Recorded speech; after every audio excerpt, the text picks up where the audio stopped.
Hey everybody, welcome to another episode. I'm Michael Petrow, and joining me on the show is Adam Smoluk and Allison Bile from Film Training Manitoba. Film Training Manitoba is, well, their goal is to develop a highly skilled and adaptable workforce to support the activities and the industry of film in this flourishing province of Manitoba. In addition to its work experience and outreach programs, FTM also delivers practical workshops that provide entry-level and advanced skill development for Manitoba crew members. So essentially, in short, they're a really awesome organization filled with film professionals who want to educate and teach new people who have been around for a while. They support, they drive, they're passionate about making Manitoba film the best it can possibly be. And it was a lovely conversation. Thank you again, Adam. Thank you again, Allison. I have to warn everybody, Zoom got in the way of this episode, kind of canceled out a little bit at the end. We got the majority in.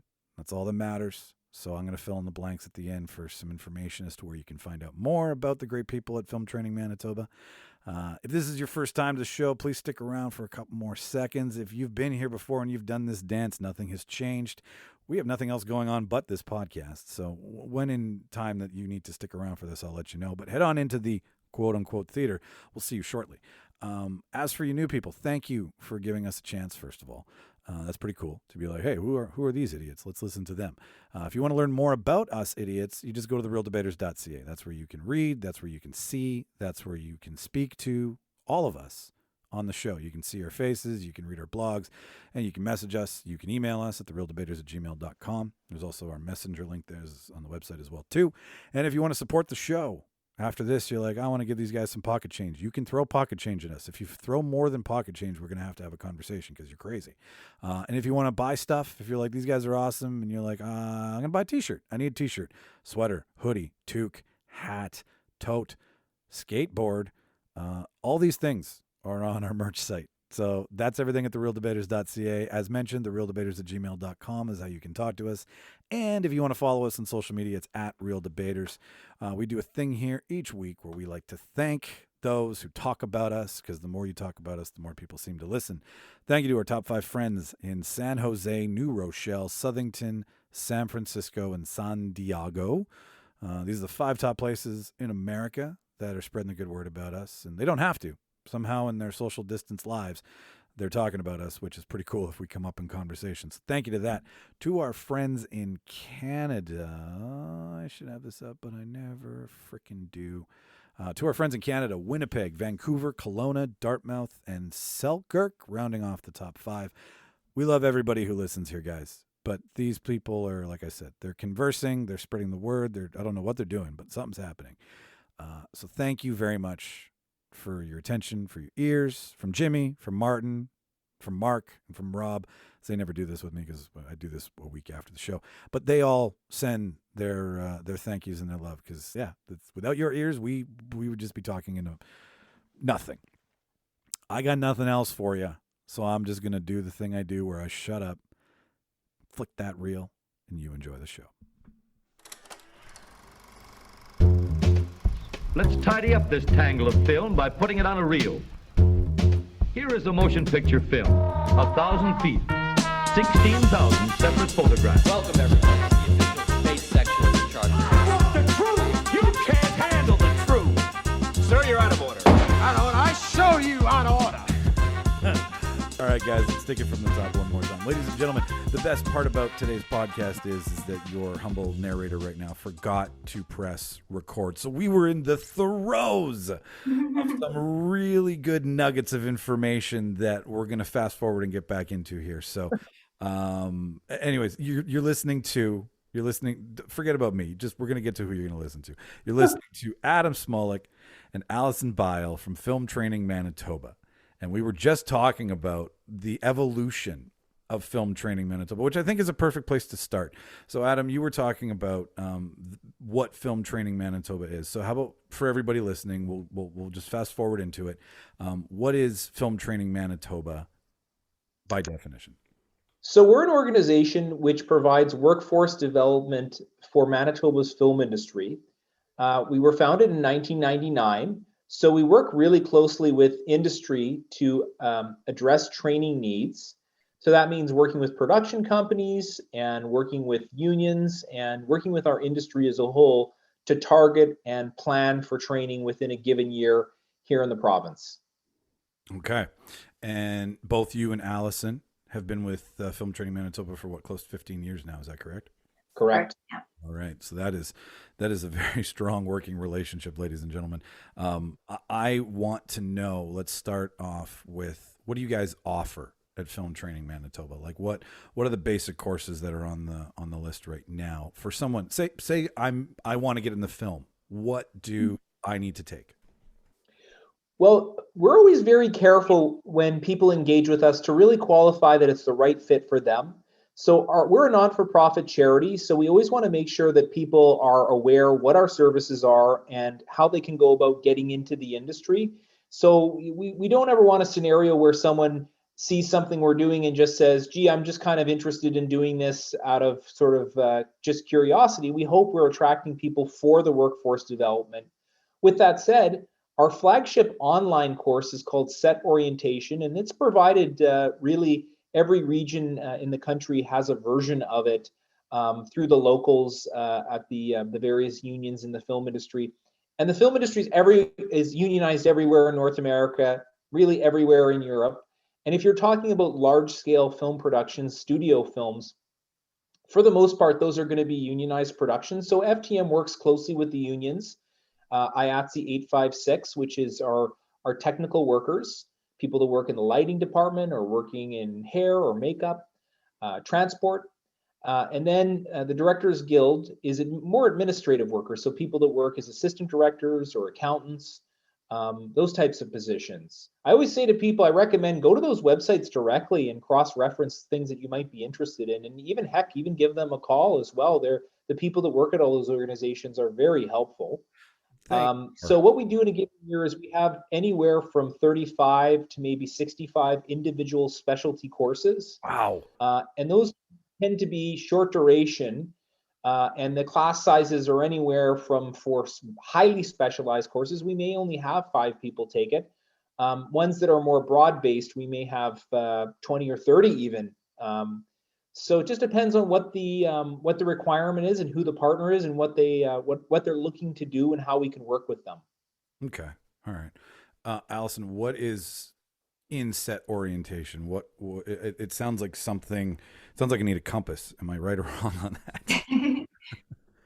It pretty much provides you with like how communication strategies between crew on set, the production processes. It covers some of the paperwork that you'd see on set, like and just understanding a call sheet, navigating how to navigate your way through an active film production environment. It also just touches upon even to some of the do's and don'ts of things that that to not to interrupt the flow on active film production. So certain things to look out for. Some safety is a huge part as well, like how to work safely and mindful on production. So. Yeah, I think everybody should take a set orientation then if it helps increase self-awareness by the sounds of it. Like it's a pretty busy environment, a film set, lots of comings and goings, safety, obviously a big thing. Once you walk away from that course, like how specialized are you guys? Like I know personally, but I want other people to know about this. Should they be coming through Manitoba or here and they go, well, I've always wondered about this booming film industry I see in the newspapers all the time, or I'm driving around late one night and I see a road and like lights everywhere and 200 people running around. Like what can people get into with Film Training Manitoba? Where does that take them?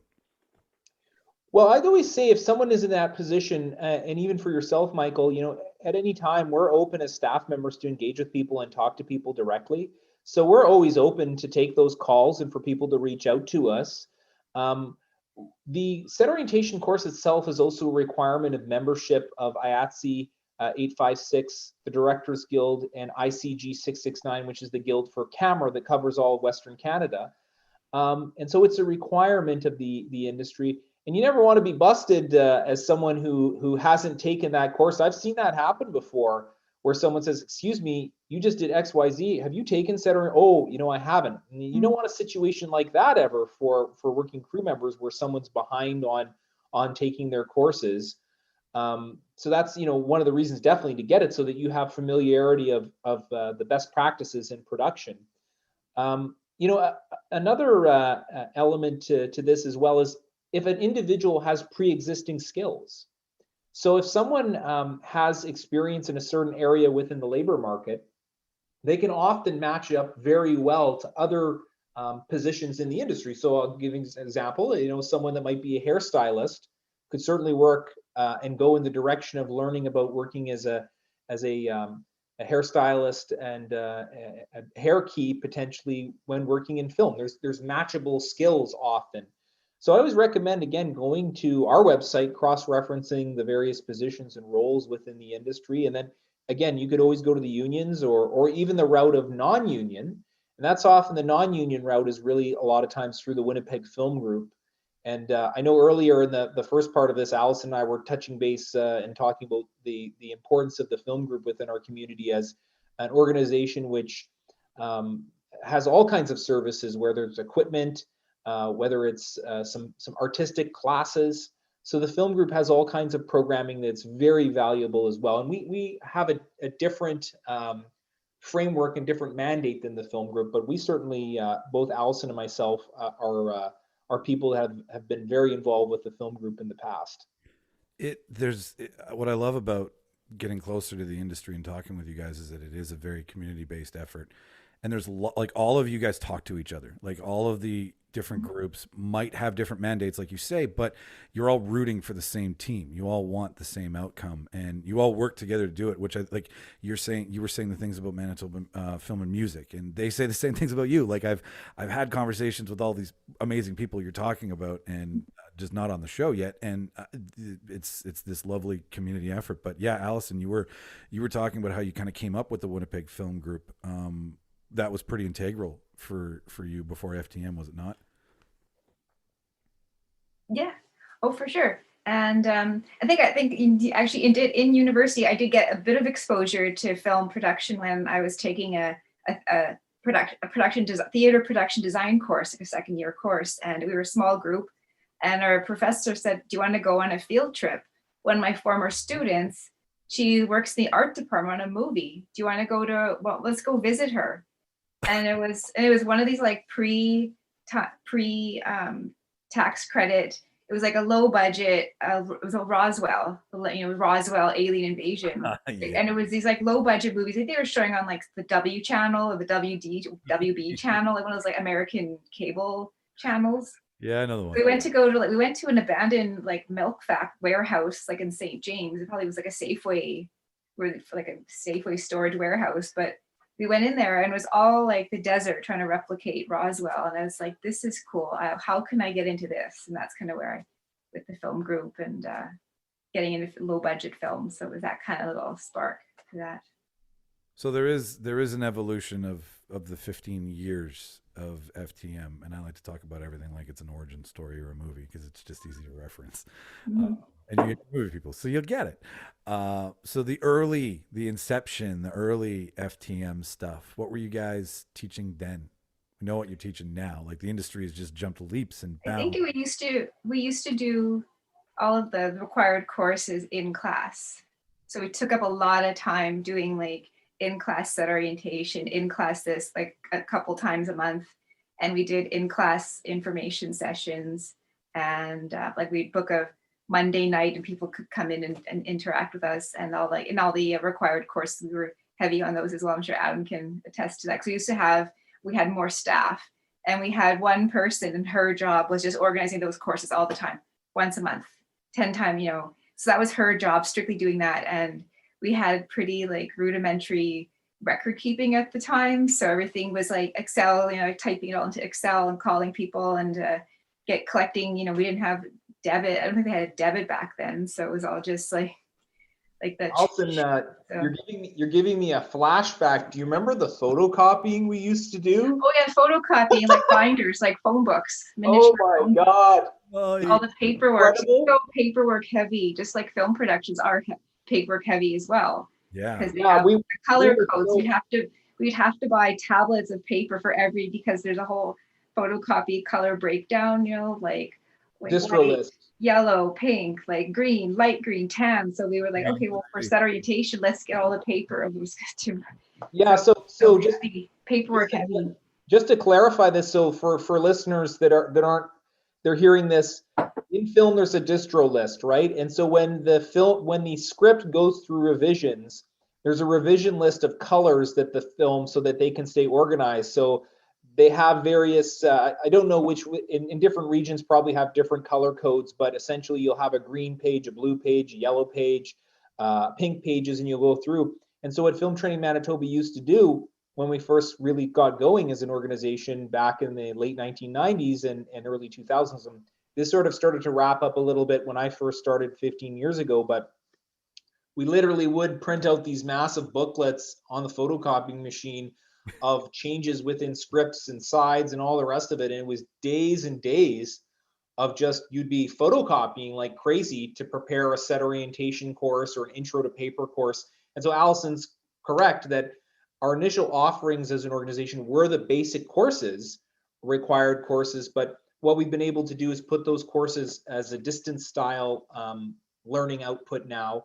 And now we're more into the realm of specialty classes, more focused actually a lot on skills development in the areas of technology or budgeting, and a lot of one-on-one now. So as I think I said earlier, we go anywhere from 35 to 65 individual courses in a given year now. And also we are doing what Adam mentioned, like specialized courses. So yes, we're doing like introduction to accounting, or introduction to the production office, or introduction, introduction to final draft, like specific, computer software or programs or methods. So that's what we're kind of focusing on that.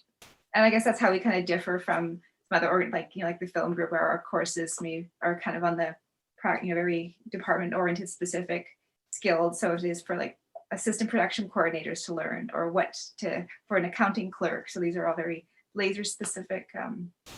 Yeah, and we're careful about the way that we market our programming, or the way that we target our programming. So let's say we do a course on introduction to final draft, which might be a 2-day course. We're not saying to people, hey, you take final draft and you're going to be, the 2-day course and you're going to be the master of final draft. It's essentially, we're going to have a practitioner come in and go through exercises with you and train you on the usage of this program, so you're familiar with final draft when you go and you work within production. But that's the thing, you always have to be careful with people, because someone's not going to take a 1-day course and then go be a film accountant. That's not realistic. But what we can do is do a 1 or 2-day course in accounting and target people that already are accountants. Yes. That are going to develop their skills and then potentially transfer their themselves into those areas within production. Well, you say like if you have a skill set before you come into film, are you a carpenter? Are you making cabinets, right? Well, now you're going to build a set. You're going to build a world, right? So there's that lateral move that they can do that isn't, they're not fish out of water, so to speak. It's like some of the people that have like the basic core skills of a profession or their job. It's like, yes, you can adapt them to production. Like you mentioned carpenters, like, well, a carpenter in film is not building something permanent. So there are some certain principles, like you're not building a house that's to last. You're building a wall that's going to be used for one scene and then shifted around and moved around.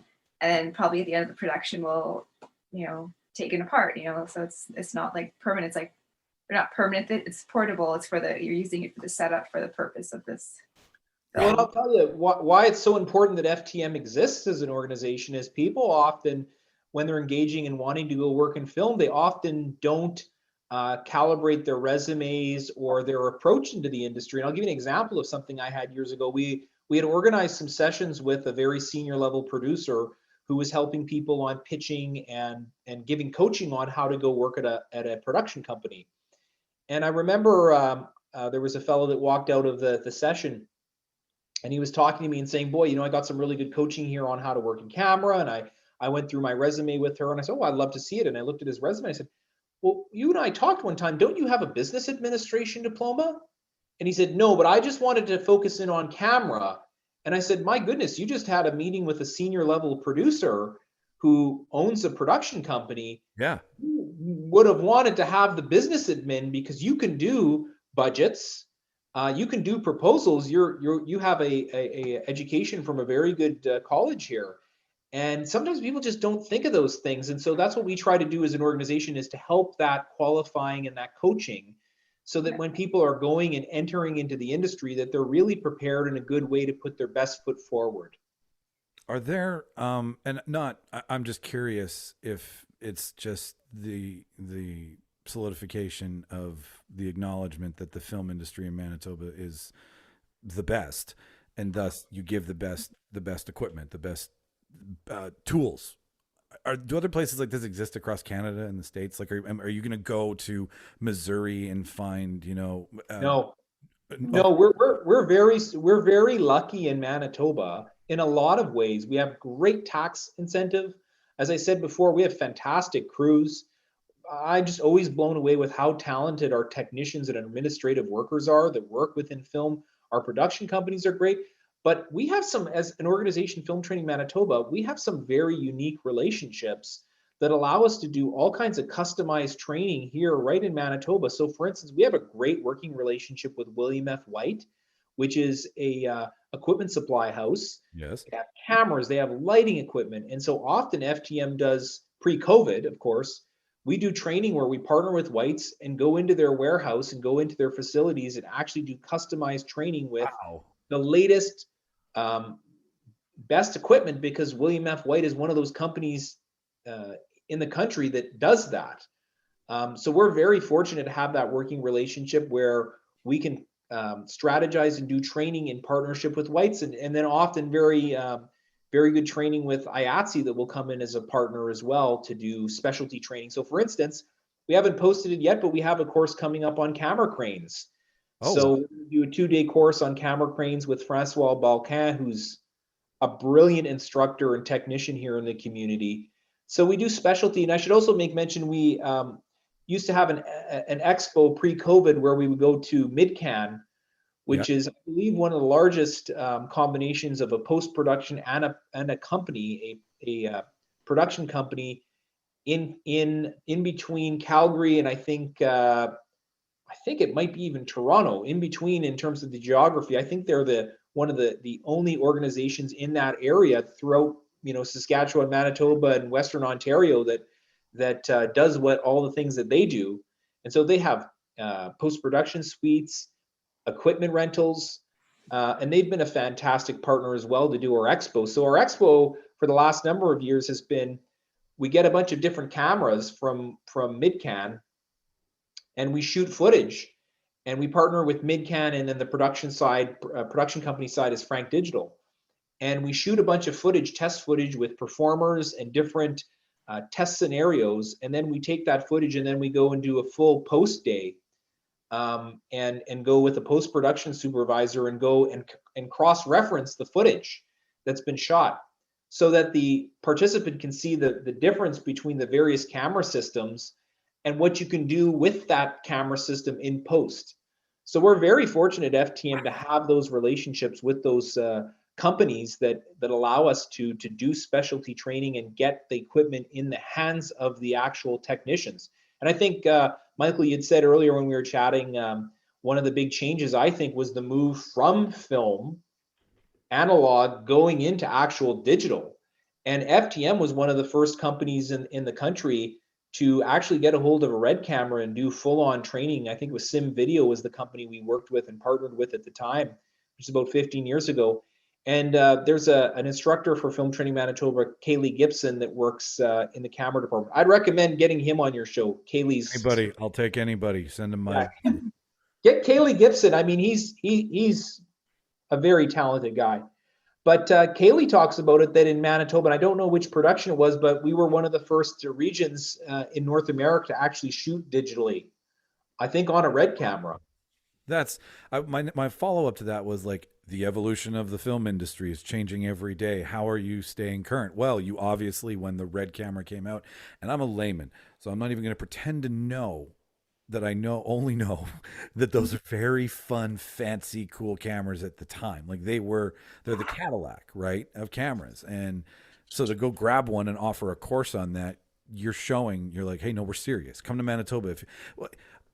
It's almost like this might be, I mean, yes, Vancouver and Toronto, the Metropolitan, the direct flights, even Calgary, right? They've got their industries as well. And that's great because that's a strong Canadian film industry. And everybody wants that because you want to be able to go all across the country.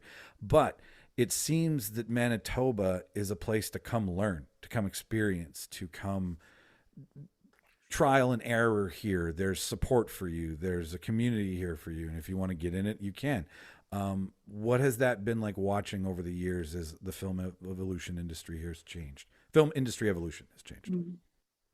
You know, over the years, watching the scale of production continue to grow and build, and watching productions that, obviously they're in the beginning of the film industry, which was the late 1990s, really when those tax credits came in, to start to see it build and grow has been really unbelievable. I think before, in about 1997, I might be wrong on this, but it was around $20 million of production that used to shoot around when I think that was probably the first tax credit year.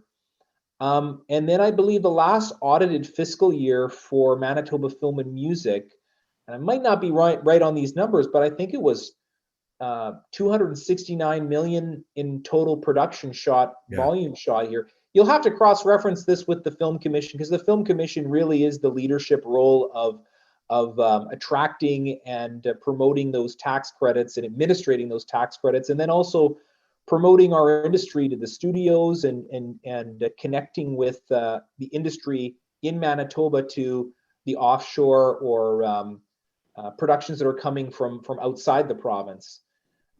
So the Film Commission really has a lot of those statistics, and they're the ones. So I'm just citing, from the last one that I saw, and I never want to speak. I never speak for them, of course. They can substantiate it and cover all that stuff. But yeah, the Film Commission plays such a critical role, and they've really been involved in attracting and building and getting that production here in a big way. But seeing the scale of production. So, for instance, I remember when A Dog's Purpose shot here, which was a Sony production, large scale film production. I think Lousy Hellstrom was the director. I think he shot all the ABBA videos, a lot of the ABBA videos from the 70s, which are great. I think Take a Chance on Me has this great dolly move with a crane that's so nice that he would have built it. But nonetheless, seeing all these scales of these productions shooting here in Manitoba it's been really an enjoyable thing to see. What about you, Allison? How has it been from your perspective of watching? I think, and you guys can tell me I'm wrong, and I'm sure you will, because I probably am. But I think everybody, the Jennifer Lopez, Richard Gere, Shall We Dance, made us as a city aware that this is a place to film. But it was long before that there was still a film industry here. But I think just the name drop alone kind of, and to me, that's when I was like, oh, wait a minute, people shoot movies in my town? What the hell are they making movies for here? And then slowly but surely you find out that there's this like blossoming film community here. And so like, was that the moment for you? Or, was there another kind of little historical memory for you?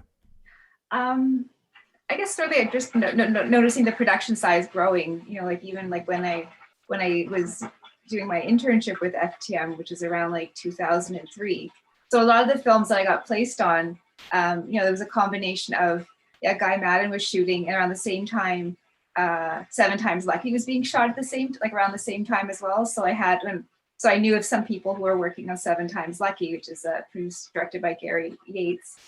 And then along that, there was like all these, there was an American production produced company shooting here, and they shot all these back-to-back movies of the week types of things. So I knew a lot of the people cut their teeth on these movies of the week, and so I got a chance to work on some of them. And they they had actresses from sitcoms like Golden, Designing Women or Growing Pains, So it was just that they were playing these movies of the week. So that was a lot of growth through that, and then just kind of grew and grew and grew. So the levels and the budgets grew.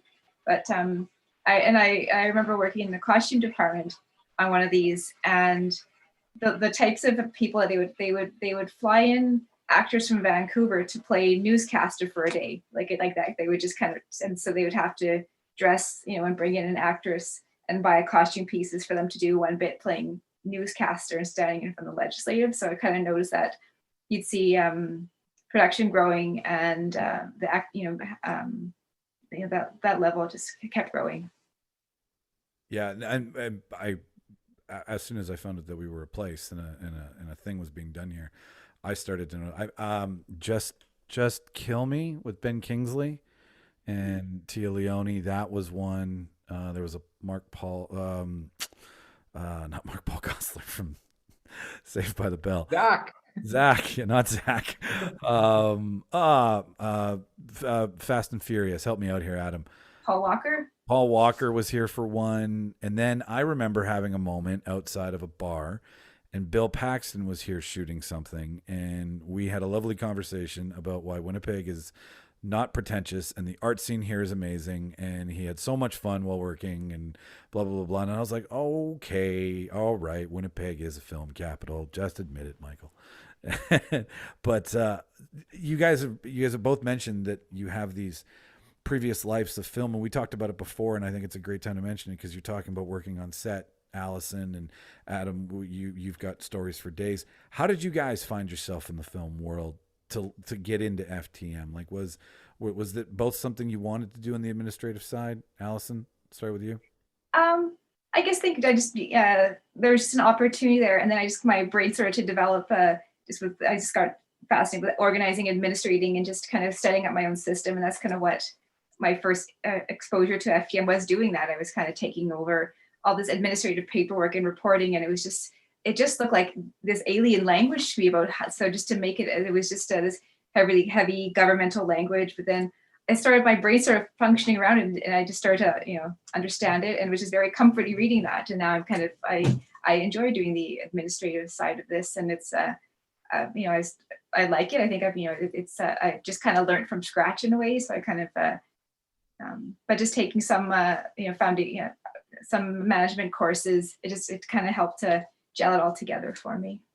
It's interesting because I think both of us are people that kind of use multiple areas of our skill set. So for instance, we're both people that have taken human resource training. So I have my CPHR, and then Allison as well is completing her courses towards the designation. And so with human resources, you're in the realm of helping to develop a workforce and doing the things that we do as a company and as a business.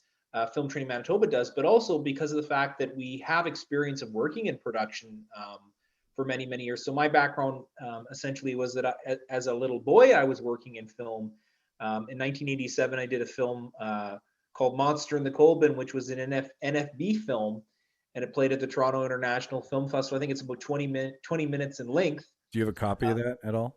The film group has a copy, and I think you can go and watch it. And I kid you not, I look exactly the same. When I was 7, I just looked smaller, but I literally, you're going to see and you're going to be like, my goodness, he looks exactly the same. That's what everyone says. But, from there, I ended up, working as an actor for many years. And I took the National Screen Institute of Canada's Features First program. And I shot some independent features and shot 2 episodes of series television as well for a series that shot a couple years back called In Plain Sight as the director. And I've been consistently involved in film really my whole life. And so it's a natural fit for me to go and work at Film Training Manitoba. And I think the thing is with Allison and I, an area that for both of us, I think we're just really excited about being involved in the training realm because we still work in film full time. Yeah. We've got this nice balance because we support production. We work with production. Yeah. We aren't necessarily the administrative workers or the technical workers on that individual film entity, but we are providing a support and a service to our industry through a variety of things that the organization does. Yeah, it's also it's been really fun just organizing workshops on really cool subjects. You kind of learn about the subject. You kind of so while you're researching it, or even just you have to get reading information about it. Or like for example, I was able to organize a workshop on it's a costume garment breakdown, and there's an organization in Toronto called Cathcatad, and they're like a costume association for people that work in the costume industry in Toronto, who are stylists or TV or movie personnel. And so they have their own curriculum and courses they offer. So we leased their curriculum. They brought out an instructor, and so we did a whole weekend workshop on how to break down how to make a new pair of jeans look battered and bruised with bullet holes in it and blood, and how to do that. So we had this professional from Toronto who works on a lot of major TV series and films in Toronto, and she's an expert in her field, like teach this course for over a weekend. So it was just really cool, kind of like organizing that. And it was a lot of work, but I had a good assistant, and we did that at the U of W's costume lab. So and on a weekend when the school was quiet, and with about I think there was eight crew members. So it was a really small, intimate course. With it was a lot of work. It was expensive to put together, but well worth it. So these kind of so those are some exciting things to get involved in, just seeing the outcome of it, like the appreciation of some people say we've been wanting this for so long. So we just like, okay, let's do it. We bit the bullet and we just did it, because it was such an ask over the years, and you just kind of know, yes, we know, and then you're like, let's do something about it then. So. The one that jumps out at me, Allison, you'll plug your ears because you probably heard me tell this story so many times, but years ago, we got a call from a production manager here that was doing a show called Haunting in Connecticut. Yep. And it's a horror film, shot all here in Manitoba. All principal photography shot in Manitoba. And although it took place in Connecticut, but there was a scene in the film, and these are all spoiler alerts, where essentially there's a young man living with his parents, and he lives in the basement, and these zombies jump out on him, and you're not sure when watching the film, where he's at, whether this is something in his imagination or whether he really is seeing this. And the production called and said, we have a scene in this movie where this is what's going on, where these zombies jump out, and we're looking at our schedule, and we need to hire some people to come work. Would Film Training Manitoba organize a 2-day intro to zombie special effects? Yes, please. The production said, we'll cover all the costs. We're going to pay for a makeup kit, and we have an instructor that will walk everybody through it. And we posted it on our website, and within the day it sold out. But at the time, I was a staff member. This is when I was a couple of years into working at FTM at the time. And I remember seeing the posting and thinking, man, this is so cool. I'd love to take the day off just to take this. But I was kind of reticent to do that, because I thought, well, I don't have any experiences with makeup and doing makeup. I kid you not, that instructor took everybody through from point A to point B, almost like baking a cake, where he gave them the instructions, and they opened up their kit and they stenciled on the actual, there was these lettering that they had, and then the foundations that they put on, and then they had a piece of, it was a prosthetic that they put over the eyes that they used a special glue. And boy, oh boy, over the course of the 2 days of the workshop, it was so impressive where they started and where they ended. And I remember we organized the course, and at the end of the course, the instructor came to me and said, I think we're just going to hire everyone that took the course to come work on the show to do the special effects. And that was, I think, a $50 or $70 workshop, $75, something in there, but they got a $200 makeup kit, got 2 days of instruction. Jesus. They got hired to go work on a studio film that debuted at number 2 at the North American box office. And I have a friend in Los Angeles that I every once in a while give him a call and touch base about what's going on in LA. And he said, boy, oh boy, Adam, if that course was held in Los Angeles, you'd have a riot. You'd have thousands of people showing up, kicking the door in to get into something like that. And in Manitoba, the people there have this opportunity. It's posted. You have an organization. It registers them. And all these folks got the opportunity to go work on a studio film doing special effects makeup. So I think it illustrates, a lot of those connections that we have within production to organize, coordinate, and then essentially help people find their way into the industry. So we're not a hiring hall, or we're not a traditional HR organization where we vet people, but we have these courses, and then allows people to transition into our industry. No, I know you're not those things, but you're an amazing organization that makes it attractive to want to jump into something that on TV, in the movies, they're worlds apart. Like, you're bridging the gap for a lot of kids who may listen to this, hopefully, that go, hey, I've been thinking about getting into film. And then they jump on board. Like, I think it's just the fear of like the industry is already rife with rejection, because how do you audition? You show up and you try, and hopefully you're picked. So it's very cut and dry like that. But for you to soften the blow and say, no, come here, we offer these courses, we want to show you the way and educate you the best as possible. And then, you know, if you're from Alberta and you're like, I don't know if I can do it here, come to Manitoba and do it. Move here and learn. Come to Manitoba. In terms of, there is a lot of opportunities here within the crew positions and all kinds of positions in the industry. You're exactly right. We as an organization, Film Training Manitoba very much bridges that gap.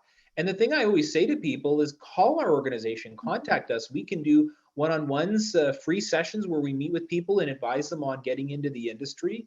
And we exist as an organization really to connect with people, to help them find their way into the industry. And I always just say to people, I mean, this is an incredible opportunity people are having to come and work in our industry. I think our services, in terms of what we do as an organization, the value is really there. As a non-for-profit, we're able to do things so affordably. And again, we have such great connections with the industry that when we do programming, for the most part, there tends to be some type of partnership implication where a partner is working with us to do something where there is a skills gap. Allison, what do you love the most about watching someone's budding film career take off?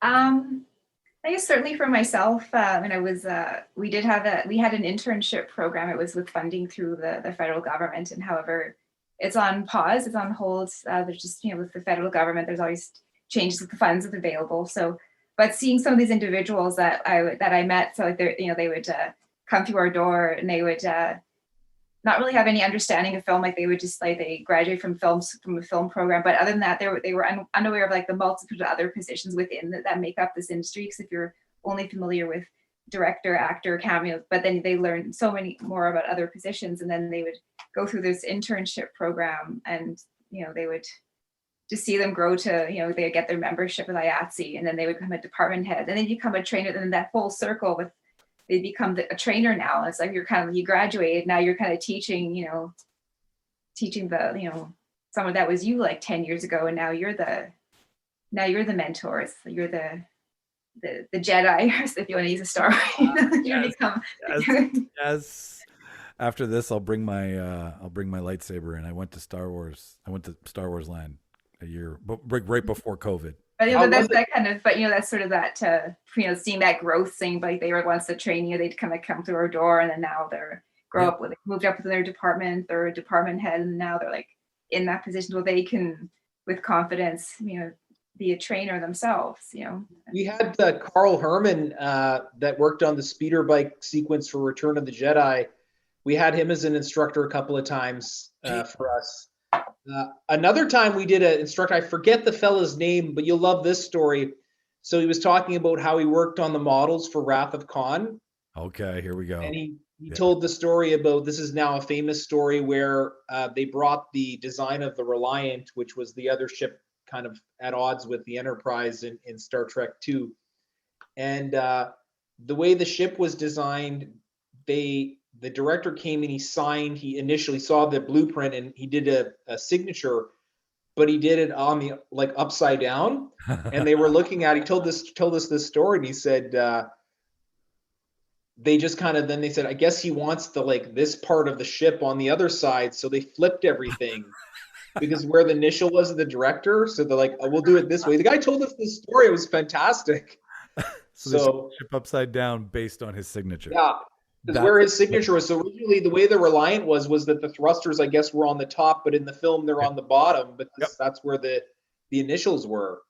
That's too fun. And I mean, why would you think otherwise? Like that does make the director probably just said, oh, that's the design and this, and so he saw that blueprint and he signed it, but I think he was looking Nicholas Meyer is the director of Wrath of Khan, very talented director. What about you, Adam? Over the last 15 years, I mean, both of you guys have seen a lot of changes in the evolution and watching FTM grow to what it is now, which is a university of film courses at one's disposal, which I've researched it, guys. They are really well priced, like for the knowledge that you get and the amount of time that you get with some of these people, they're there. And I just kind of want to let you guys go off here, like what are some of the major courses that you've got right now that people should know about? My signal seems like I'm breaking up. Am I okay right You're now? Can you hear fine. me okay? Yeah, you're Yeah, totally. you're okay. Yeah. Yeah, because I think it's a little choppy. They just kind of did an update of my area. New fiber cables are going in, but we have an initiative right now that's been a partnership with ACTRA, which is the Union for Actors in Canada, to attract BIPOC performers. And one of the things that's been what we want to do in Winnipeg is have more BIPOC performers, because often we're trying to simulate US cities. So if you're shooting in Chicago that has a larger BIPOC population, more Black performers, Yeah. you would want to have more Black performers in Winnipeg. And so that's an initiative that we've been doing to attract Asian performers, Indigenous, people of color, essentially here in Manitoba, to take this training. And I have to tell you, it's been a fantastic partnership. So far, I think it's 5 initiatives we have with ACTRA. And initially, we were thinking we would be in sort of the 10 to 12 range, but I think we've doubled or tripled that in terms of our attendance for each event. So that's an initiative there. And we specifically worked with ACTRA on this because there was a production called The Porters coming in. That's a CBC series. It's going to be very heavy on BIPOC performers. And so when engaging with the producer, a local producer, Ian Dimmerman, he was very supportive of us going forward on this initiative to ensure that we were trying to attract and recruit more BIPOC performers to our industry. And so those are the types of initiatives that we have, and everything we do tends to be short duration of 1 or 2 days. Our longest course is a camera trainee course that we do annually. Of course, with COVID this past year, we weren't able to do it. But you're exactly right. We always bring very accomplished practitioners to do our courses. So I think, Michael, you and I were talking about Richard Walter. Yes. Was the former head of UCLA's screenwriting program, and we did a session where we had him do a lecture, and then he did one-on-ones with a group of Manitoba writers. And those types of sessions that we've done in the past with the writers have been very successful. So for instance, very capable director, I think you profiled before, Sean Linden. Yes, sir. We love Sean. Our session, well, you had him before. Yeah, we had him on for Hunter x Hunter, and yeah, if you haven't seen that movie, then watch it. Yeah, he workshopped Hunter x Hunter through one of our courses that we did with Carl Gottlieb, who's the writer of Jaws, screenwriter of Jaws. And he actually had originally, Carl Gottlieb had roots in Manitoba. I think his great-grandparents are from Manitoba. So he traveled here before, and he had actually done like a pilgrimage to find the homestead that his grandparents originally had. And I actually went with Carl while he was here, and we actually visited his great-grandparents' grave, which is in a cemetery, off of McPhillips, I think. We went out there together, and he did a photo, and he sent it to his sister. But yeah, nonetheless, we have very good quality training and courses that we do around the clock. As I said, 35 to 65 individual courses, and very rarely do the programs have prerequisites, because we're always trying to attract Manitobans to the training. But my recommendation to anyone hearing the podcast is to go to our website and sign up for the newsletter. It's free. And then also to follow us on Facebook. And Michael, I want to thank you for sharing our posts. Oh, they're great. Like you invited me, as we've been talking. I would love to attend some of these. I'm going to make a point to attend as much as I possibly can. But I think everything you guys do is from somebody who has taken on this kind of show. I was like, well, I got a backyard full of talent. It's ridiculous. It's late. It's just silly to go anywhere else until all of you are fed up with me. So it's great. You mentioned all these courses. I'm walking off the street and I don't know a thing. What's the basic package? What is something that people could go and look at right now on the websites that they would be like informed? Like what Allison, what are the 3 or 4 things that you'd start somebody off with? Yeah, certainly the set orientation, just if you want like a general overview of production. And I think safety awareness is quite, the important course to learn as well. It's just, we've made some developments to that course, and so that's about your own personal safety and your safety awareness with on production. I'd also say, jump in on this to say that book a time with Allison or myself. Allison is such an experienced person with career coaching. So myself or Allison, anyone could book a time with us. Certainly when I chat with people, and I mentioned other organizations as well, just to gather gather your film intelligence. Subscribe for many newsletters that are free, like our newsletter, Film Group newsletter, National Screen Institute. Everyone has Facebook now, so follow them on Facebook, and there's so many other little ad hoc organizations like community groups, and just get as much knowledge as you can. It's free, so just take your time reading that, and then if there's something that really sticks out that you do, just try it out.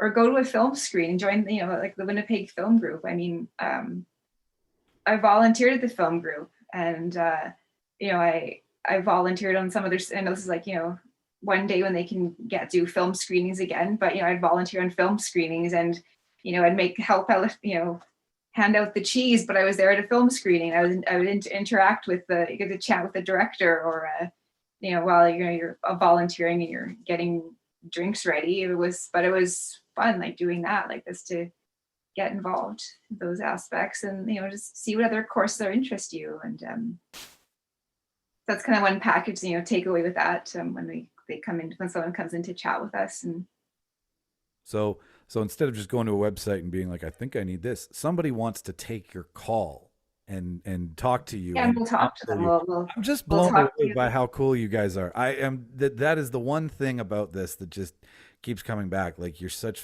lovers of this industry, and you want to see. Well, it's just especially if you take the time, and we'll chatter off for 45 minutes, and then I'll do a nice follow-up email, here's everything that I highlighted, here's some links, here's this link. So and if somebody you get that bite and you see them at a course, you're like, oh, they came. That's a one small victory there. So it's because I'm sure Adam and I can chatter to how many people, and then you're like, there's one or two people that kind of pop up, and you're like, that's that person. They had a cool background, they did this, they did that, we have those a huge amount of success stories where we know, because we receive the crew lists here in town of seeing the productions, and we remember, hey, we talked to this person, or we had this conversation, or that's this individual. And the tricky thing about our industry is the film industry is marketed through actors, writers, directors, to a lesser extent producers as well. But people don't often think about all those other awesome, cool jobs that exist in the industry that pay well, that are highly skilled. So if you work in costume, if you work in makeup, if you work in the lighting department, if you work in camera, those are jobs that people can work in. And Film Training Manitoba has programming and courses and advice that we can give you about how you go about working in the industry. So I think before, Michael, you'd said that we're an organization that bridges the gap. I think that's a fantastic way of putting it. Yeah, we had talked before, and I said there's two reasons I want to talk to you. One, you are the unsung heroes. You're the behind the scenes. You're the ones that might get a 30-second in the special features because you were there that day putting out some fire. And as I've mentioned before, with the day job and whatnot, I'm proxy to you guys, and I talk to a lot of PMs and APs and department heads, and the anxiety and exasperation and excitement in their voice all at the same time is so uniform. I can just hear the insanity that's going on behind them. But these are people that are way down at the bottom of the credits, and it takes a village to raise I'm going to script this thing. What does it take? A village, a family to raise a child, or a village to raise a family? You know what I'm saying is that there's hundreds of people involved in this, and this is the place where you can learn how to still be in it. But, if you don't want to be an actor, you can be in lighting. If you don't want to be in costuming, you can be in administrative. It's the sky is essentially the limit, because you're in the industry of make-believe. To those people who are like, well, you know what? Quentin says you just go out and start learning and shooting stuff. Screw it. Screw going to school, screwing all that. I don't believe in that. I mean, that's him. That's his story. That's his path. Sure, why not? To anybody out there who's like, well, do I need these? What's the benefit of them? That's what I want people to know, is that what does this get you in terms of a seat at the table or an interview, so to speak? So we do evaluations on every activity that we have, and in a given year, we rank from anywhere from 94 to 97% agreement from participants, either agree or strongly agree that our training has helped them on their job or career. I think that's a great number, because if you were to ask the average person on the street corner, do you like chocolate cake? You're not going to get 94 to 97% approval of chocolate cake. And I love chocolate cake. So I mean, I just, I think that we have a great record with respect to the outputs of what our training does and linking it up directly to our industry. You do. And everybody who I've had the chance of talking to has mentioned you in some way, shape, or form, like you are a thread. Awesome. That is through all of this and in passing or in direct conversation. And yeah, it's great to see. I'm just like, they're over there making stuff happen. Now, you guys, what is it that you love about film? Let's talk about your film love. Before we let you go, let's find out what drives you in this world of make-believe. So Allison, let's start with you, because me and Adam have been just up over here. So where do you fall in the genre world? What attracts you to film? What do you love about film? Who do you love right now? What have you seen? Any of those questions or anything I haven't asked? I guess just recently, over the Christmas, I treated myself to I got a Blu-ray of Once Upon a Time in Hollywood. So I kind of, I really like that story of of LA in that time period. So I like Tarantino with storytelling. So that was what I've kind of just been recently watched and kind of just reloved again. Yeah, you should tell Allison. You should tell them about Cardiff.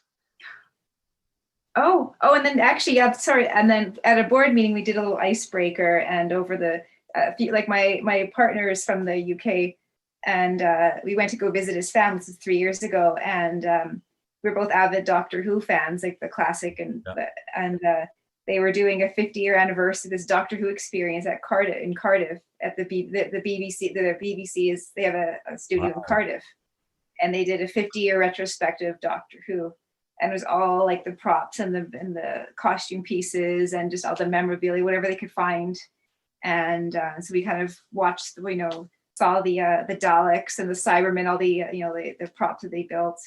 And for an extra few pounds, you could go to the BBC studio, which is down the street, and see the actual TARDIS, like where they were shooting it. So it was when Peter Capaldi was still finishing up his term. So it's Peter Capaldi's TARDIS with his guitar and that he plays. So we got to see that for a few extra pounds, go see the TARDIS. So that was what is it about my stepdad is a huge Doctor Who nut, and he actually got his internet cut off while he was illegally trying to obtain it. MTS gave him a call and said, stop what you're doing. And anyways, besides the point. But what is it that drives you Doctor Who fans nuts? I think it's a great premise. It never pulled me in. But what is it? What's in the fabric of the Doctor Who world? I would just like even just watching the black and white of it and just seeing how they were building the monsters and the eeriness of black and white, and so even just watching some of the classic ones, but just the atmosphere and how they were able to create such amazing little costume pieces out of simple like bubble wrap. And this monster looks, but it's just somebody having a bubble wrap wrapped around their hand. It's painted green, and to look like that and to shoot on a really grainy camera, it has such a cool effect. It was just like having so little to make something that's so epically cool. So it's kind of things that I'm kind of drawn into watching old bits of grainy science fiction, and you can tell how cool it looks with. But they had so little at the time with the film stock or the very rudimentary. Rudimentary. But how to make rudimentary look so good. Yeah. No, when I was talking about my lightsaber earlier from Star Wars Land, in Universal Studios, the old movie theater there is now a shrine to movie makeup and movie makeup history. So they've got Lon Chaney's old kits. They've got set pieces from stuff that James Cameron has done, stuff that Rick Baker has done. Like and I just got drawn into it because we just started doing the show, and we talked to Doug Morrow, Manitoba makeup artist, and Doug has graciously brought brought Jimmy out to his farm pre-COVID, and did a makeup piece on him, and like taught Jimmy how it's all done. Like he was so cool about it. But that whole world that you're speaking of, like the basics of science fiction, the bubble wrap with the makeup and the cotton that they used, right? Like stuff that was so bad for you, but they made it look so good. Yeah, it was just so like you see it up close and you're like, wow, this doesn't look scary when you see it up close. And what we saw was some of the pieces were falling apart over the years because they were just left in such poor condition, pretty much left for trash. But to see them now being, this profound effect, but now they're just kind of done with just such basic materials. Yeah, we love nostalgia, that's for sure. Yeah. Adam, what about you? What do you love about film? What do you love about your genres? What draws you to this world of fake and awesome at the same time? Yeah, I think the element of getting pulled in by cinema and the magic of cinema is always where I go. And as I've gotten older, I remember I was so much when I was younger, I used to sort of really be, I don't like this or I like this. And I've found as I've gotten older to sort of have an appreciation, even for films that maybe they went off the rails and they didn't quite turn out the way that the filmmaker had hoped. You still can have a level of appreciation in them as to what happened and the history behind them, the decisions that were made, why those films are the way they were. I regret this. We almost had Sidney J. Fury come instruct for us. He's a director that would be in his 80s now, and he directed something called the Ipcris File in 1965 in England. But he also directed Superman 4, which is a film that really kind of went off the rails in a big way. Yes. And I remember I was talking to him on the phone a bunch of times and just getting the opportunity to engage with him and talk to him about film. And I mean, he's a guy who has an amazing film career. But for me, it's the element of that, where you have a talented filmmaker who has a vision and has an idea, and how all of the parts work together. I mean, if you take a film, and I think that's the one thing people are now discovering a lot more. You're just going back because you're a Star Wars fan. I'm a Star Wars fan as well.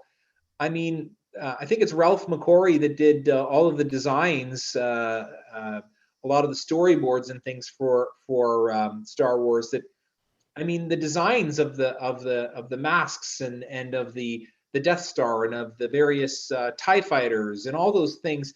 The design element of film is so important as well. So it just depends on, as a filmmaker, getting the access to that talent and getting access to people that work within cinema. So for me, that's always very exciting. And I've always been someone that's also been drawn to the cinematic element of the way a film looks and seeing an individual director of photography work. And often if you see a director of photography and you follow their work, it's not just directors that have their own unique look, but also cinematographers, the way that they light and shoot things. And there's so many masters within film, whether it's the cinematography or the editing or the directing or costume. So for me, I'm always very connected with the element of the craft side of it as well. I think that's why I got into the element of doing training and working with technicians and administrative workers, because out of a love and respect for their work as well. Yeah, as I was talking with you guys earlier. I froze, I think. Nope, you're still coming in. Don't worry about it. Everything is fine. Can you hear me? I think he froze. Did I freeze? Did he freeze? Oh, I possibly froze. Am I good? Can you guys hear me?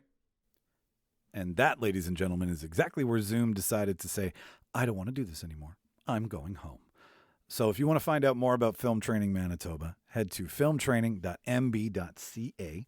That is where you can learn more about Allison and Adam that we didn't get to talk about today, as well as the other amazing staff at FTM. You can find out when their workshops are happening. They got their workshop calendar there. You can find out the courses and what they offer and what the costs are, their training resources, and the origin story of Film Training Manitoba is there as well too.